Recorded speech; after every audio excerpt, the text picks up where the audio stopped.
Hello and welcome once again to Core Ideas, a paleolimnology podcast where we delve into all things lake sediments. And as always, we are your co-hosts, myself, Adam Jeziorsky. And Josh the Inkpont. Thanks for coming back again.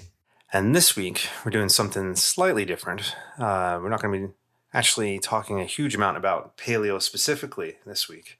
I guess we're going on a bit of a tangent, starting a new arc that we're going to call Contagious Ideas. This is really firing off last week where we tried to talk about paleolimnology in the popular media, and it kind of degenerated into a bit of a talk about environmental awareness and general attitudes to that. So we thought, okay, we scratched the surface in many ways. Let's build on that and just, delve into the timeline. And it's interesting in that we're beginning in like the 1800s. It's a very paleo-friendly timeline, but we're really talking about today a lot of the issues and how they emerge into public consciousness that we spend a lot of time looking to today with paleo. Yeah. Or at least that was the idea. Yeah, I think last week's discussion was an interesting one. And we looked at some of the maybe more recent environmental problems and things that have been directly addressed or attempted to be addressed with paleolimnology. But in that kind of discussion, you end up, going a little bit broader. And it was maybe I don't want to say a rambly kind of discussion, but it was a very open-ended discussion where we talked about a bunch of different things, which was really interesting. And it brought up some ideas as we were thinking about what we might want to talk about this week of things we might want to delve a little bit deeper on and go a little bit beyond the paleos. We're not going to really try and say that we can use lake sediments to track the decline in different species that have occurred over time, but they're all important in sort of how we get to the environmental awareness that we would hope that a lot of people have in the modern world. Yeah. And so, we're not going to try and shoehorn in paleo elements to today, but there's key things like the development of nuclear power, which we've talked about, or nuclear weapons leading into cesium. That's something we can track today, but really talking today, it's more a bit about how something like the general protest against nuclear weapons and then into nuclear power was fashioned by things like the 3 Mile Island accident in Chernobyl. And Chernobyl definitely left a paleo record. For sure. And, a lot of the things will begin in the Victorian era, the beginning of the Industrial Revolution. Of course, we can track those sorts of things with paleo techniques, and all sorts of different indicators in the sediments can give you an idea of those kind of changes and the onset of those changes. Things like we talked about with the golden spike for when we would set the onset of the Anthropocene. And we have to keep that in mind, even if we don't directly mention it. All right. So, in terms of where to begin, I've already mentioned kind of the Victorian era. And I thought it was interesting doing some reading about this.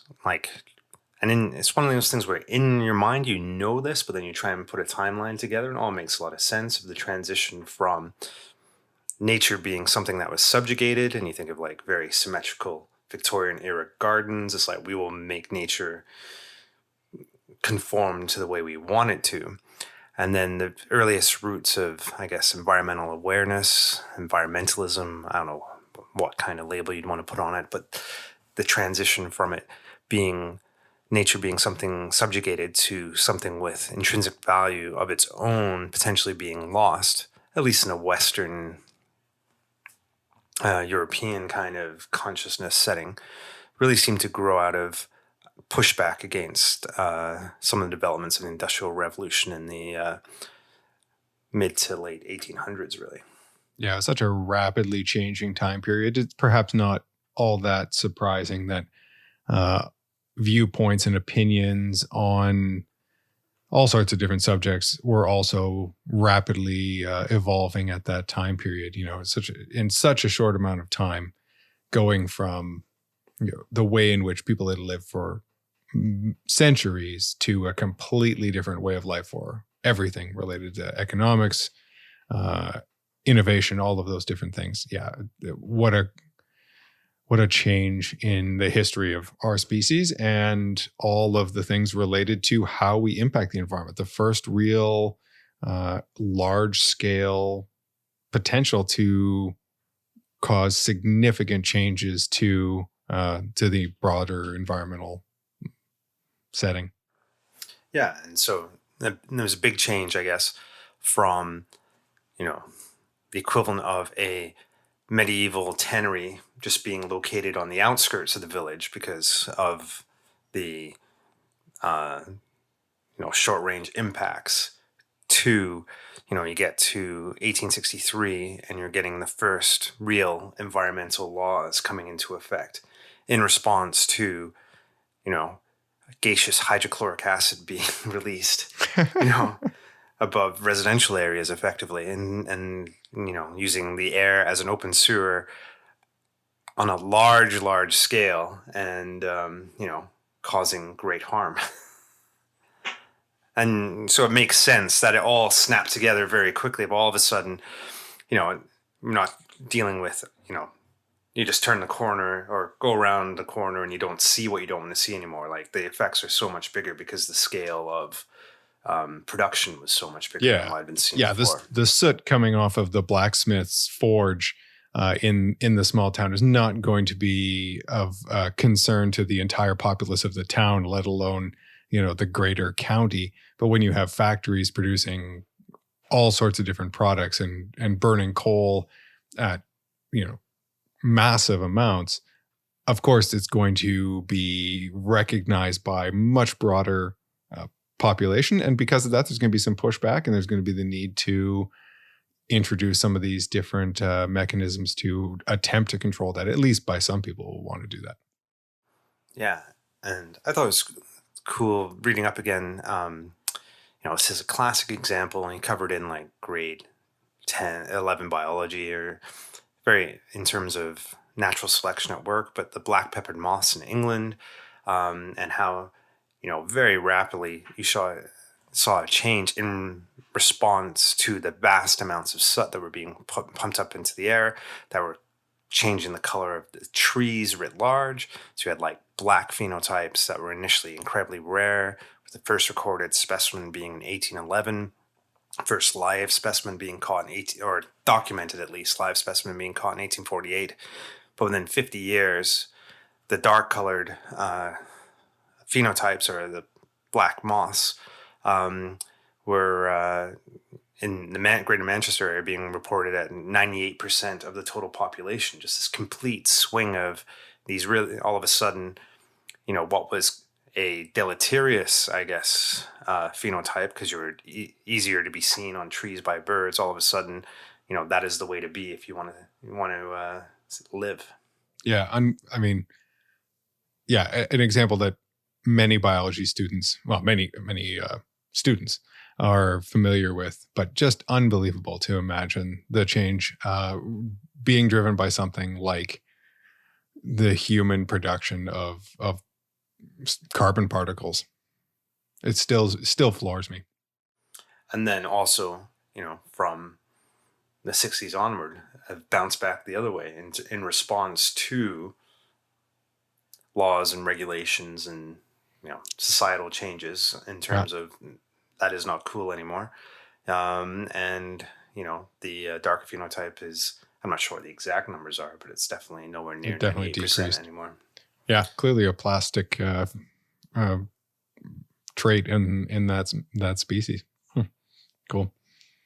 And then I guess at the other, we talked a little bit, thinking about the broader ways in which humans were impacting the environment and leading to environmentalism. Those are both really good examples of the production of harmful materials, whether it be contaminants related to like soda ash production or carbon emissions from factories.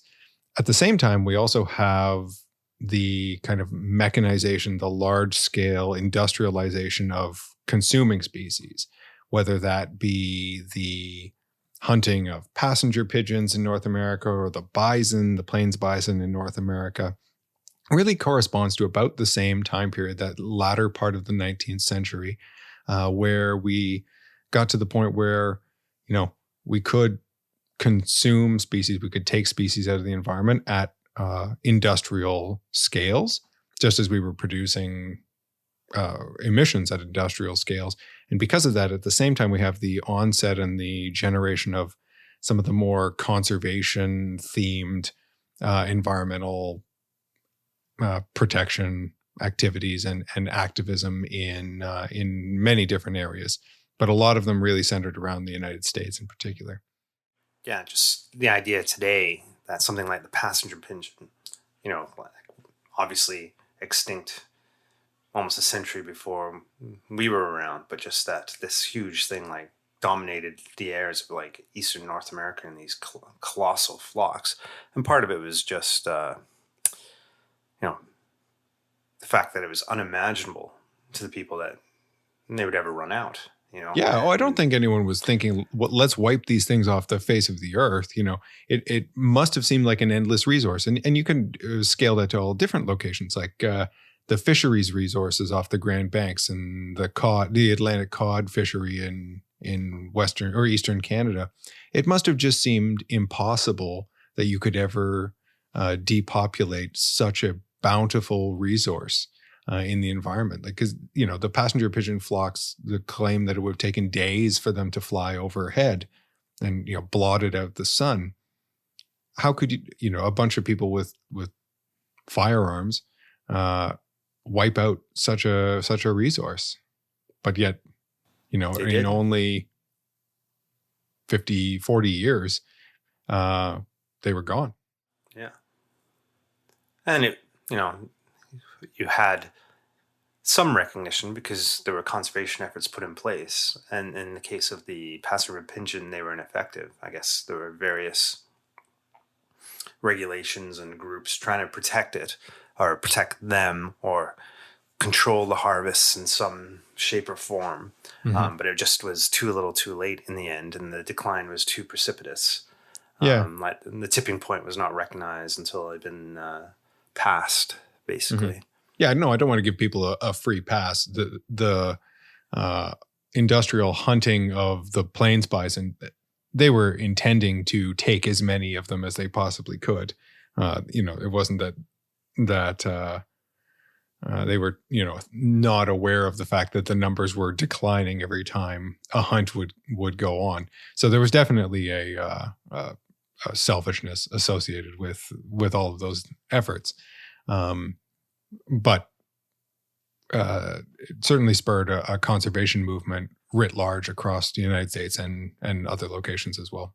And, you just when you look at the numbers like the bison, estimated peak of 25 million down to, less than 600 by the late 1880s. Mm-hmm. And that became something of a success story because unlike the passenger pigeon, bison exists today. Yeah, there are bison herds today. And then I have no real sense of how big the herds are, and there are private herds and stuff like that. It's a very complicated resource. A lot of them on private land. But and in part that is due to people going, okay, no. There are the recognition that there are limits to what can be taken, and they were able to do with the bison what they weren't able to do with some other things. And some of it for recognizing the fact that these resources have intrinsic value, whether it be the air or the animals or the water or whatever it is. And then also, I think one of the kind of hallmarks of conservation is not just to say never take any of them. It's to let's do this at a sustainable level so that there are resources for future generations to go and hunt. Maybe not bison so much as some at that time period because of the precipitous decline, but that's the hallmark of conservation for all other game species is, it's not that we never want to take them. We want to take them at a sustainable level for in perpetuity.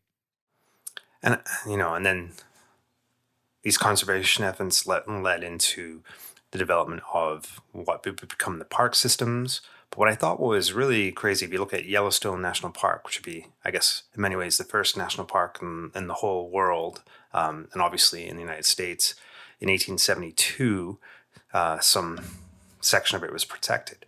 But I guess, I'm not a student of American history in any way, shape, or form. No, me neither. This is obviously, not very long after the Civil War. But I didn't have in my mind until doing some reading about this how well it slotted in with the general era of westward expansion. And so I found it crazy that the first detailed expedition to what would become Yellowstone National Park was only a couple of years before, in like the 1860s. Yeah. So in many ways, this is, and then I guess you have to look into when, what the date would be of the Louisiana Purchase. But this was in many ways, the wilds still. Yes. Oh, yeah. The Industrial Revolution has gone on. You're having the wiping out of things like the bison and the passenger pigeon. But in many ways, outside of the coastal lines on the map, most of the western interior of North America is largely unexplored. Many areas for sure. Yes, the factories of New England are a world away from Wyoming. Yeah, and I guess putting those two things together is, there's a bit of a cognitive dissonance going on in my mind of how wild the West was. And how quickly that can be brought about, that some sort of protection could be put into place. 3 years ago, I mean, think about how slowly many legislative processes can occur in the modern world. 3 years is a very small amount of time. You could not establish a new park in in that kind of time. But also because from from a bureaucratic point of view, it was able to be done because it was new, right? Yeah. No outside of the indigenous groups that were obviously being displaced by the westward expansion. Yeah, at the same time, having horrible atrocities perpetrated upon them. Yeah, at the same time as they explored and expanded west. Expanding west, and I forget what the phrase that would go along with that is in terms of the western expansion. But that basically a bit of a race was going on. We want to stake our claim here, and then before anybody else can. Canada would have been the same time period, a little bit later, but Algonquin Provincial Park here in Ontario, which is sort of the large area that most people are familiar with, was established in, again, the late 1900s, 1893. And the whole American park system, the National Park Service, established just after the turn of the century in 1905. So really this huge push to, one, take into account some of the emissions and other pollutants that were being produced by the industrialization. And then two, to set aside wild areas to conserve different landscapes. But I don't think it was necessarily so organized that you wanted to have sort of the biodiverse areas preserved, as opposed to just larger areas that were fairly untouched and could conserve different species. But sort of in our little timeline and history here, this takes us kind of up to what is, I think, an interesting hiatus. It's not to say that there wasn't any environmentalism or activism about the environment after the creation of the Park Service, but it really does seem like there was a decrease in such thinking for quite a long time, actually. Well, so I don't know if there's a decrease in the thinking per se, but it was not at the forefront of political concern. Mm-hmm. As you run from and Algonquin, like for Canadian context, Algonquin Park was established in 1893. The National Park Service being established in the U.S. in 1905. But then there's a bit of a jump because, you have World War I. Couple wars. A Great Depression, World War II. And basically, it was not top of mind. It was, straight up survival, and maintaining the airs and the water and the soil kind of just got pushed back in terms of multiple periods of total war. Mm-hmm. Yeah, losses of generations of adults. Yeah, which is absolutely 100% understandable. And this is like one of these things where you see the various disconnects, and thinking of like doing a tie back to early paleolimnology, and there's always when you see some of the earliest paleolimno work, there's always some reference to like work done in the English Lake District in the early 1940s. And I always have a huge disconnect with that of like, was there a war on? Yeah, it's like how like I'm sure we're very far removed from the Blitz and stuff, but like in terms of my family history connections to the war and stuff, just the idea of just going out and doing science and working on your PhD during the Blitz and D-Day and all of that kind of stuff just seems so.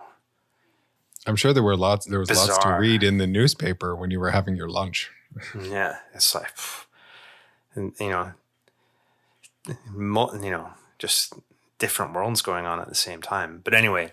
Yeah, you're writing in your notebook, took core today, read the Allies stormed Anzio. Yeah, it's like,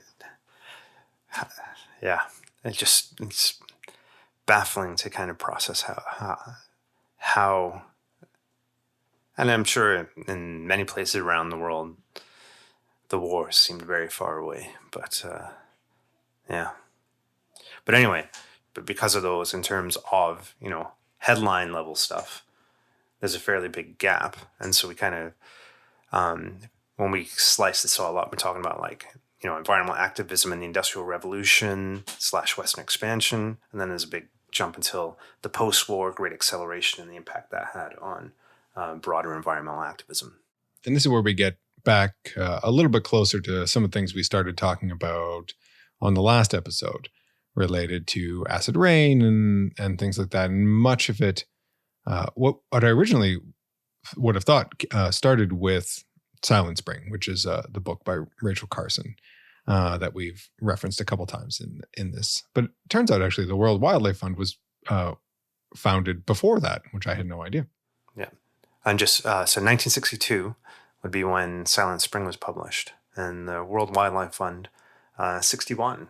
And I think it grew out of something even a bit earlier, which makes sense. Well, I mean, things like the Sierra Club were established in the 1890s. Yeah, there were environmental activism groups for sure. They existed, but for whatever reason, with the WWF, with the I'd always thought it was a slightly newer thing than that, or in part a response to the sentiments whipped up in the aftermath of Silent Spring. Exactly. Not too long after that. And so for those that are unfamiliar, Silent Spring was largely I guess today refer to like a popular science book. Yeah. That was focused on the impact of pesticides, particularly things like DDT that were having on the broader environment. And the Silent Spring is a reference to basically the birds being eliminated. Mm-hmm. Because of the softening of eggshells and all that kind of stuff that those organochlorine pesticides result in. And so pesticides would be one big thing that I when I think of what galvanized what we think of as the environmental activism today, there'd be a couple of, I guess, key issues. One being pesticide use, another being acid deposition, so acid rain, basically, the eutrophication or fertilization of, I guess, fresh waters and coastal waters, and it's not always lumped in with the other ones, but I always think the impacts of lead and gasoline slots right in terms of the same general timeline. Yep. Yeah, absolutely. Identifying, so you get like a couple of different components to that. There's the human health part, because you think about the poisoning of animals, and the linkage to humans is an easy one to be concerned about, and that ties into the leaded gasoline and just huge amounts of lead in the environment, resulting in potential for all sorts of negative human health impacts, including birth defects and all those kind of things, neurological issues. Yeah. And then the second being the potential loss of, I wouldn't say keystone species, but more charismatic species. So again, in the same way of the conservation aspect, not hearing birds in the springtime is something that's very easy to imagine, or seeing the loss of fish from lakes due to acidification, or fish kills in coastal zones because of huge eutrophication and anoxia. So you get this kind of interest and fixation on realizing the potential for harm to organisms that we're familiar with and really enjoy. And because of that, there's the potential to galvanize public opinion again. And as always, bringing in our nerdy interests. I was not aware of this until you told me, but that Silent Spring was also one of the inspirations for the novel Dune by Frank Herbert. Yeah, which is what I would say my favorite book. Probably it's one that the one of the quotes from it, which is actually not in the main book, but is related to ecology, is at the beginning of my PhD thesis, and I actually have it on a board on the wall behind me here. But it's been referred to in a bunch of different ways. So it's been referred to as the Sand County Almanac in space, which is a book from the 30s by Aldo Leopold on conservation. And it's well documented that Herbert was highly influenced by all the goings on at this time, including Silent Spring, even though some of the book had obviously been written by 1962.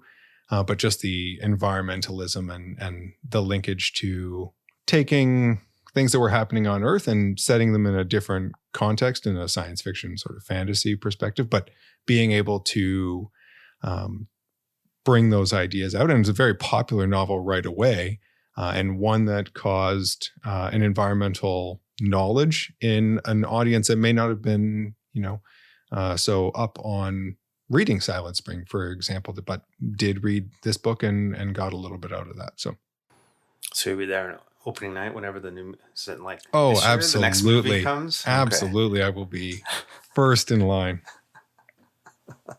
I'm not that, I don't go to movies on opening weekend, even ones that I'm interested in the franchise, but this will be the exception. Will you be wearing a homemade still suit? They do look pretty cool. They do. No, I'm not. I'm not really a cosplayer, but hey, you never know. Yeah, it looks like it'd be good. We'll have to have an episode on it. It's our, this is our hobby-driven podcast. That's right. We can cross the streams anytime. That's right. Perfect. Anyway, but in that time period, this like early the 60s, and the identification of a bunch of different environmental challenges, for sure. And then in response to that, there was a real proliferation of environmental activism groups, many of which we know the names of now. Yeah. So the biggest one, I guess, or I don't know. Loudest one. Most, I guess, hugest amount of mind share, I guess, would be one way to do it, would be Greenpeace, which was established in somewhere between 69 and 72. I guess it depends on where you exactly put the beginnings, but it was itself an offshoot of the Sierra Club. And then a little bit later, when we talk about, I guess, environmental issues of public consciousness, a big one becoming Save the Whales. And so then the Sea Shepherds themselves were in turn an offshoot of Greenpeace, I guess, a decade later in the late 70s. Yeah, still earlier than I imagined for some reason too. Yeah. So basically that's what I've learned from this research and thinking about this episode, is that most of these organizations are older than I thought they were. Yeah, well, it's funny when you go and like try and piece the timeline together, and in many ways, the early 60s was just a seminal period in history, and culturally in a Oh bunch of yeah. ways. And so it's like, like Silent Spring in 62, going back to the peppered moths. It's like, the increases that we referred to earlier really seem to date back to the early 60s. It's just, public consciousness brought this to the forefront, which in turn, you know, protest movements, Oh yeah. So many things were changing at activism, that time period. voting, like stuff got done. Yeah, definitely. And, and it was a time of, I guess, extremes. So you'd have like Sudbury, due to acid deposition, just devegetated. Yeah. So much so that they were training for the moon in Sudbury. And, it's kind of funny. It comes up every time I look into this. Apparently, so the moon, landing on the moon in 1969, so late 60s, same kind of time. You had NASA training astronauts in Sudbury. Apparently had more to do with geological formations than the fact that it looked like a moonscape. It was something Just the rocks specific. where they expected would be similar. I don't know if it's okay, now I'm, getting Well, it makes sense. talking about my butt a fair bit here, but it's going to be, I think, because the Sudbury formations is a big impact crater. Yeah, right? massive. Yep. Mm-hmm. Yeah. So it's something related to that, which is why they had NASA there. But I guess the popular, So yeah, I've learned distilled something. down into why is like, oh, because it looks like the moon. And it's like, well, it's not that it looks like the moon, but yes, it does kind of look like the moon. Makes sense, though. But you can quote me on that. Perfect. And then I'm going to, I will be mentioning this in my geomorphology class starting in the fall. excellent. I don't even know what geomorphology means. But then at the same time, eutrophication, we're dealing with, I guess the highly publicized quote unquote death of Lake Erie would fall into this time due to over fertilization and the quest to identify, or not the quest, I guess. Maybe it's a quest, different sides of what was the primary nutrient responsible for a lot of eutrophication of like, was it nitrogen? Was it phosphorus? Yeah. Was Huge it a combo? vested interest. Led to the formation of the experimental lakes area, or in large part led to the formation of the experimental lakes area in 1968, which we've talked a little bit about. And that's where you have like the super iconic photo in limnology of the lake separated by a curtain to, on one side, fertilizing it with carbon and nitrogen, and on the other side, carbon and phosphorus, and just to see what was the cause for these kind of algal blooms. Yep. You had, I guess this would be around the same time that you had the equivalent of like the Detroit River catching on fire due to improper treatment of, I have no idea what that would have been attributable to in terms of what I'm the not pollutants sure were that either, led actually. to the water and the river actually catching on fire. But, all this kind of stuff all came to a head at the same time. Yeah, but like what an image to galvanize public opinion. Yeah, rivers catching on fire. It's tough, very tough to peddle a message of move along, nothing to see here. It's like, Yeah. the river's on fire. What are we going to put it out with? Yeah, exactly. Well, it's the same way in like the oil spill kind of the Deepwater Horizon 50 or 40 years later. Yeah, those are images that stick in people's heads. Yeah. And so the big ones we mentioned already, the resistance to nuclear power, or just nuclear in general. Like initially it was totally focused on nuclear weapons, but grew more writ large. And then you had like the accidents of 3 Mile Island in the 70s and Chernobyl, which happened much later in the 80s.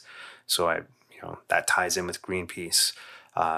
Save the Whales became a serious slogan of in the environmental movement in general, and that in part led in many ways. I'm not sure what the why it was the Sea Shepherds split off to become their own thing, but that obviously was their Focus, raison d'etre in many ways. Mm-hmm. We talk about changing public consciousness, and you mentioned Dune as one of your favorite novels. Moby Dick is actually one of mine, and this is kind of pretty crystallizes just the general change in popular sentiment. You have Moby Dick in terms of one of the all-time great adventure stories slash whaling textbooks, written in 1851. Yeah, describing in incredible detail how brutal whaling actually was, and the harpooning, everything about the shape of harpoons and the rigging of the ship, and like rendering down a whale. Chopping a whale up that was bigger. It's an anatomy textbook too. Yeah, to the boat that they were capturing them on, and then rendering them down for the fat, the oil to bring back, and it's like a great commercial endeavor and just good fun. That's it. And then jump ahead to 1986 and Star Trek 4, and it's like, the whales are extinct, and we have to, fly back in time, slingshotting around the sun in order to bring 2 whales from the 80s to save all of humanity, because the morons, they killed them all. They killed all the whales. We need these 2 humpbacks to be brought back to the future in order to save future Earth. So they picked San Francisco San Francisco, right? Yeah, the Golden Gate Bridge is in it. Yep. See all the hippies tying into the the anti-war protests we've been talking about a little bit. Yeah, and there you go. Put them onto a Klingon warbird, and there you go. And so I think it just encapsulates 130 years between those two things, and just the mind shift, at least in popular culture, whatever that's worth. Who knows how well they would have done if you reverse the release dates, but not well. Except to show TV to people in 1850. What is this? But just nature will bring nature to heal versus nature is our salvation. Yeah, it's kind of an interesting kind of spin on the whole thing. All related to whales. Yeah. That was a digression. Yeah, and so then I guess we're getting closer and closer to the periods of time that Josh and I actually remember here, although I do remember going to see as a kid Star Trek 4 in the theaters. But I was 1 year old when that movie was released, so I would have been 8, and I definitely remember going, and probably most of it went over my head, other than like the spaceship bits. Yeah, it's a good movie though. Yeah, I've not seen it in so long. I'm totally gonna look it up after this. I think it's on. Are they on Netflix? I'm not sure. I actually did check that.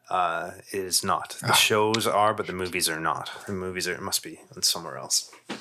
They can be found. And anyway, as we go. Yeah, exactly. As we move into the modern time period. Yeah. So now we remember, into the period of actual memory for the pair of us. A big one that I kind of refer to a lot in the work that I do is the impact of the Clean Air Act in 1990. All of a sudden, you had a binational response to acid deposition in a big way. And, in many ways, acid rain is a good news story, I guess. I guess we never really mentioned the ozone layer as a separate, and that would also fall into the thing. But the ozone layer is by and large a good news story that seems to be, because as a kid, I definitely remember, this will grow on, thinking of like the doomsday kind of, you follow the narrative to the extreme, it's getting bigger and bigger and bigger. Eventually everyone will, die of cancer instantly kind of thing as it's gone. And it's a slow heal, but it is moving in the right direction.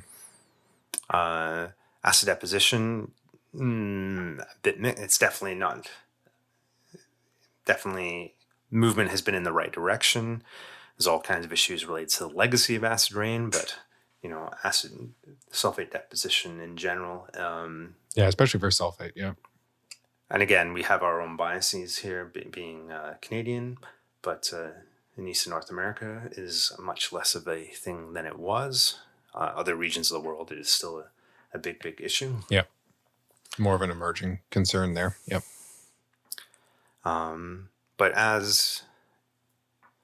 then, events continue to happen, and Josh mentioned it earlier. Following this timeline, we had the Atlantic cod collapse. So 1992 is when the moratorium was enacted, with the biomass down to something like 1% of the what it was historically. I don't know very much about this. I have vague recollections of this being in the news. I've also vaguely remember that. Like, this is the time period that I start to remember more kind of national or international news personally, and have a vague recollection of seeing people, on the news fighting with politicians over the moratorium. Yeah. And I understand it's like been, so that, what was that, 1992? Pushing almost 20 years. I think they teased opening it a little while, a couple of years ago, but it's still. Well, there is some, like 20 years. There's very limited, not like harvesting in the way it was, but there is some harvest of cod. But from different mechanisms, the trawling of them is not going to happen for a while. But it is not a good news story yet. No, it's a complicated issue for sure. And then I guess we move into the modern era and the, whatever we call it, the information revolution. Is that the current term for it? And really, we talk about these global concerns. It's not about hunting of one species in one area to endangerment or extinction. It's about the greenhouse gas emissions at a global scale, even if it's not synchronous or it's not uniform in where those emissions are coming from. It's still mostly the developed world, but it's a global problem. Yeah. And so, although it's kind of funny in many ways, I don't know if I've talked about this in the podcast before, but thinking about, climate change as it's as like a post 2000s kind of era, but that's when it became a real political issue. Like, I remember doing a science project on what was then largely referred to as the greenhouse effect, in grade 7, maybe. So that would be in the very late 80s, on books pulled out from the library. Like, it wasn't a fringe thing. Oh, yeah. No, absolutely not. And it was like a well-known thing, and it was very much, who cares? A problem for the future. That's a problem for future Earth kind of thing. Yeah. Outside of the people ringing an alarm bell. And then global warming and climate change became, I guess, a bit more commonly known phrases.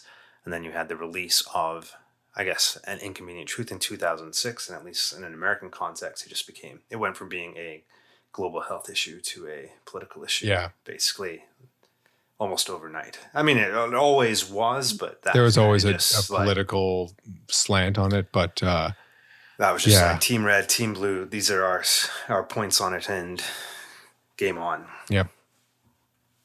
Literally overnight. So in issues to deal with today, we also have overpopulation, and I always think this is kind of crazy. Thinking of beginning of our story, or this episode in the early 1800s, talking about 1 billion people on the planet. My parents were born in the 50s. There are about 3 billion people on the planet. I was born in the 70s.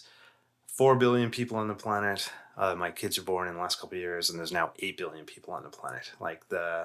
So truly exponential. Parent to grandparent, there's quadruple the number of people on the planet just for my parents. Yes, we don't know anyone alive from the early 1800s right now, but especially in this coronavirus world we're living in right now, I'm talking to my parents every day, and or almost every day, and just crazy that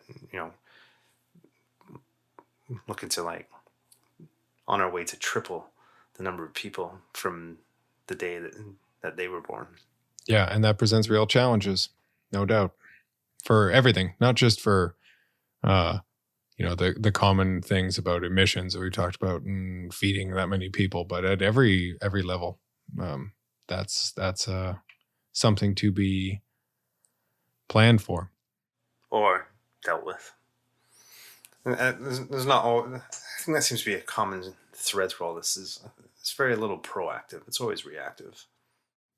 It does. Yeah, it does seem like that. I mean, I'm sure you could pick out a couple of examples in there that have been nah, not really. Not many of them looking back over the list. Yeah, it'd be an exception to the rule, but really definitely. it's like will the point of no return be crossed seems to be the thing. And then, passerpigeon, yes. Bison, almost. Dodo, yes. Humpback whales, no. But it's not... ozone layer, no. Yeah. So in terms of the timeline, so I guess, the big mind share issues today, climate change, overpopulation. One that you're seeing more and more of on a global context is plastic pollution. Yeah. Which we talked about last time a little bit. It maybe lost a little bit of the everyday discussion on genetically modified organisms, though it's certainly still out there. But that certainly not too long ago was a very common topic to be considered. But I think I don't know. I'm sure there's still people going on about GMO organisms. But it seems like that's died down a little bit. Yeah, well, I think it was one of those things where I don't think it ever had the universality of like a climate change. Mm-hmm. Like, depending on who you're talking to today, you'd still have to begin with an explainer, right? About what a genetically modified organism is? Yeah, and why it's a problem or not a problem, or what the issue is, I guess. Whereas there are very few people that I ever encounter that, no matter what side of the red-blue divide they would fall on in terms of the importance of climate change, I was going to go, what? What are you talking about? Like, we're at a point now that everyone knows exactly what that issue is. Yeah. Which I don't think is the case for GMOs. That's fair. But we also, I guess, I don't know, whether it's the shift in the media cycle and the 24-hour news and the prevalence of social media, and everyone has a YouTube page and things like that we really do, or a podcast. Yes. Exactly. That we really have, I don't know.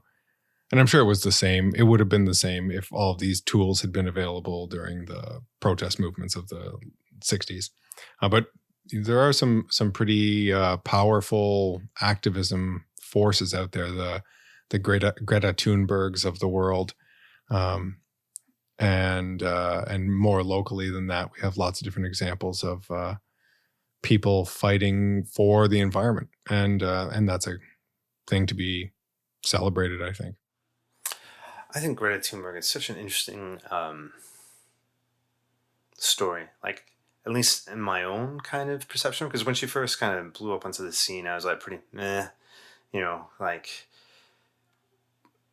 how old was she when she was making international headlines? Like, she's like 16. 16? Yeah. 15? No, so she'd been like 14? I don't know. Or something like that when we would first heard her. And it's like, okay, she's making a stink. I'm sure she's being well managed in order for me to have heard about her, kind of thing. And I was like, meh. But, a year or two later, I'm, like Person of the Year in 2019, my perception has massively changed in terms of, like, she moved the needle in a way that, no one else. So who cares? I'm not particularly interested in how much of an individual is versus how managed she is, but like, she moved the conversation in a way that, has not been done since Silent Spring, I would say. Yeah, in many ways. For sure. The protests when, the global days of action related to climate change and the school walkouts on Fridays, that still go on. It's not something that's done. I mean, sure, we've taken a bit of a pause as Not right now. the world. Yeah, exactly. That's what I mean. The world has taken a bit of a pause on all sorts of different topics. But that's a long time that continues. And the number of people at some of those marches in different cities around the world is unbelievable. Mm-hmm. And, you know, it's interesting in terms of, you know, the fact that Neil got pushed because she leaned so heavily into the red-blue divide, or not lean, but did not shy away when the president of the United States was like, you know, trying to slam dunk on her. Yeah. You know, yeah, she back is in and then got responses as opposed to being ignored, which I think is what kind of really like made it so big. Yeah. And it's fascinating. I'm sure there'll be, you know, when all is said and done, when the world goes back to some semblance of normality, whatever normal is, but like a return from like the current virus-induced lockdown that we're sitting in. What will happen on the you know, the Greta file and the environmental file going forward in terms of has some momentum there potentially been lost again? You know, it's like events, dear boy, events in terms of the way that the wars and the Great Depression, particularly, I guess I'm thinking here in terms of the Great Depression, like, you know, financial issues pushed things onto the back burner. And are we on the cusp of something similar happening?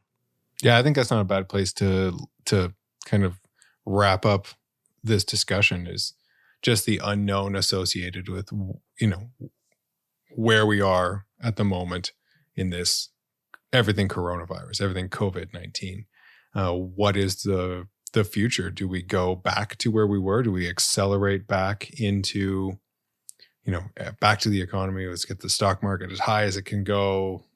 All of those things. Do we go a different direction? Where do we find ourselves for these topics? And the jury is still out on that one. Yeah. Although I think one of my takeaways from all of this is, you know, how irrelevant the performance of the stock market is to the general populace in many ways. It's like it's chugging along just fine without people. Oh yeah. No, I'm not saying that. Worker being away. It's like, but I mean, from an industrial, you know, as production globally ramps back up, which it will do at some point, whether it's a year from now, whether it's whatever, where we put our energies. Yeah, it'd be interesting. What kind of mark this 2-month hiatus will have in terms of all, you know, just bring this back into like normal paleo. Like, will spring of 2020, what kind of paleolimnological fingerprint is it going to be leaving going forward with production ramping down on, not completely, but you know, air travel is shut down. Oh yeah, there's no doubt that emissions will be low. But how low is it going to be? Oh, I mean, it's 2016 low, or you know, like no, it's a small decrease in a continuing to increase trend. I just rolled the clock, and so 2020 is just like a couple of years. Oh, probably a couple of years ago, or a bigger one. I don't know. That'd be something. I don't know.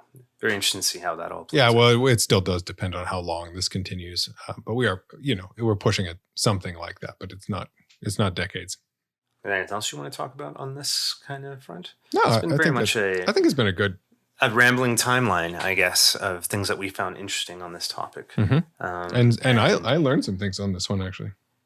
Yeah, I think it's interesting for me, largely putting it on a timeline, because I don't think there was too many things that I had not at least heard of before that we covered today. Like, had some level of interest, but what was interesting was trying to put them together in a jigsaw puzzle. And then it's like, you know, I think I mentioned, or I talked about a little bit earlier with like the westward expansion in the U.S. happening around, like there were many ways exploring Yellowstone, you know, like just a couple years before declaring it a park. It's like that kind of blew my mind a little bit of, okay, I really don't have a good timeline for that.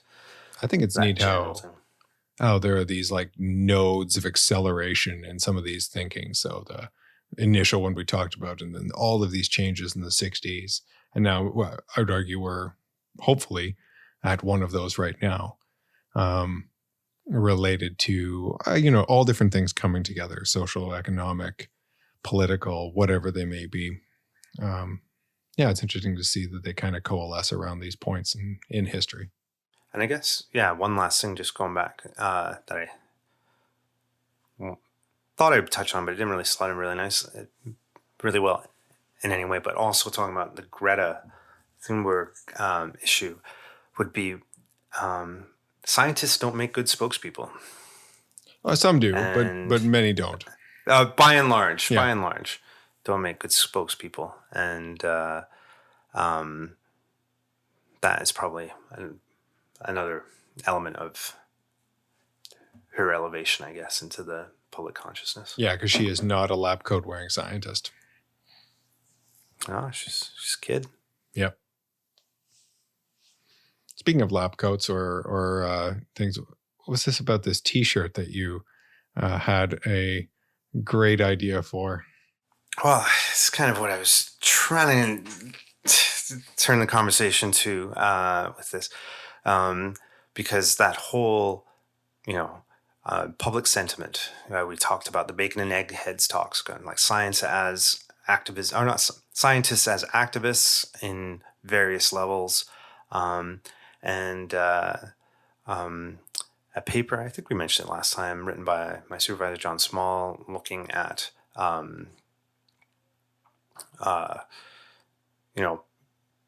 getting involved, getting the message out. So this contagious ideas, how do you spread the word and get people to listen to you?